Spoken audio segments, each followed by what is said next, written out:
Okay, in this drill, we're working on a couple things actually. So often in many blocking systems now, coaches want the right front blocker to help with a quick attack. So specifically, this is working on right front blockers helping on the 31. Actually, in this situation, they're taking the 31, and yet still being able to get to the outside attack.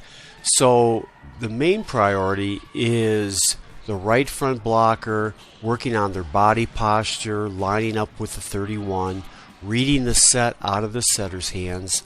So if the 31 is set, they can present a suitable block and either stuff the ball or, like you see in this situation, get a positive touch where the back row has a good chance of playing defense behind the block.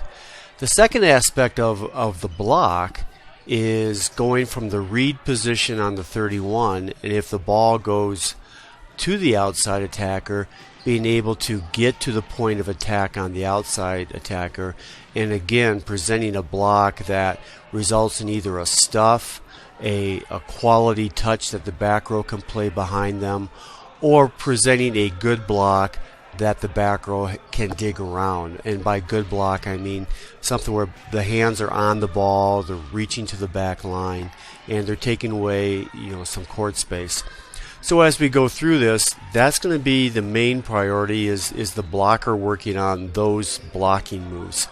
And one thing before we leave the block too much is when we say blocking moves, it's they have to be able to move from point A, the 31, and get a touch on that, and in that scenario the block did a good job, to point B, as you see there, without flying and drifting in the air. So you have to either take good positive shuffle steps to the outside, or they have to cross over and get to the point of attack. So it's both a blocking and a footwork drill for the blocker.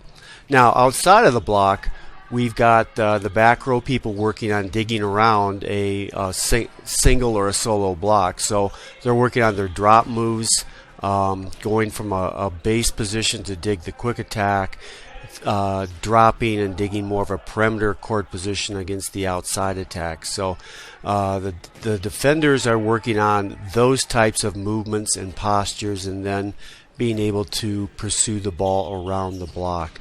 And then the obvious is the offensive team is working on just repping the 31 and the ball over the top to the pin. So there's a lot going on in this drill, and lots of areas of focus that the coach can work on. The other thing that we really want to make sure that we're achieving in this drill is the block not flying to the outside. They're always reaching back to the middle of the court.